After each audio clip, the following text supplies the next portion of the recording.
Listen, a couple of days ago, the Lord gave me a vision of a surprise attack on American soil. I saw China and Russia had formed an alliance, and they came through submarines in the sea and boarded our land.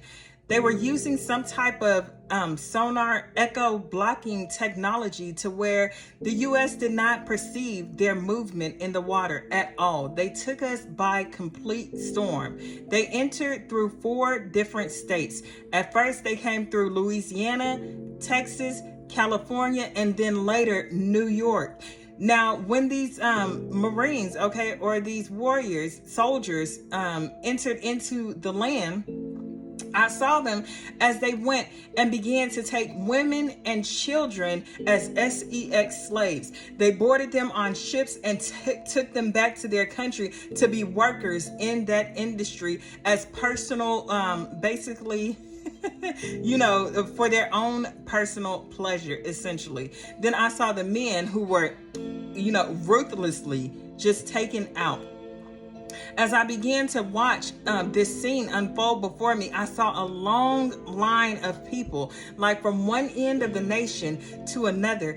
And these people were wearing chains around themselves. They were chained around their neck, around their wrists, and their ankles, chained one to another, waiting to form massive ships where they were taken off as slaves. Now, these people were naked and they were ashamed. They didn't have any clothes on, and all of them were holding their hands in front of their privates to try and cover themselves and withhold what little dignity they had left, which was essentially none. And the Lord began to speak to me in this moment. Historically, God has always dealt with the rebellion of his children by handing them over into the hand of their enemies. Not only that, but he allows them to be carried off as slaves. God is bringing forth this word in America because our rebellion has ascended before the Lord as a stench in his nostrils.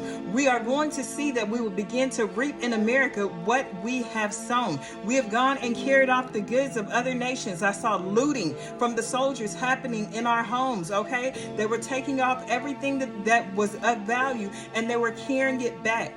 Now, when I saw the soldiers enter into Texas, it's almost like they stayed around the state line, They didn't go too far into the state.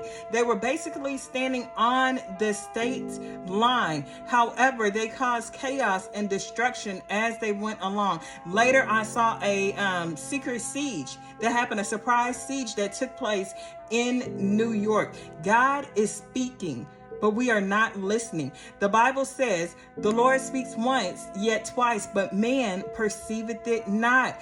If God has been speaking to you in visions and in dreams through his word and forewarning you of what's to come, I would like for you to drop it in the comment section for other people so that they can receive a confirmation of God speaking. Y'all, we don't have to be afraid of what's to come. But unfortunately, many people, especially Christians, are saying, well, I'm just not going to worry about it because I know my God is going to protect me. But the provision of God is always preparation. We see with Joseph, when a famine came into the land, the Lord used Pharaoh, gave him a dream. Pharaoh had the dream interpreted and then hearkened to the word of the Lord. Had Pharaoh never done that, even Egypt would have perished and died of starvation. So we can't just say God is going to just provide for us when he's giving you the warning. He's giving you time to get your house in order. Many are going to be like the 5 foolish virgins, and they're going to be asking the wise for oil, and they're going to say, no, go out and buy your own. But unfortunately, there is going to be none to buy. I pray y'all receive this word by faith. I know it's not pretty, but it is what it is. We're watching play out before our very eyes a change in world powers, a change in superpowers in the world. People are dropping the U.S. currency like flies. It's going to hold no value coming soon. You guys, get your house in order. Love y'all with the love of God. Bye.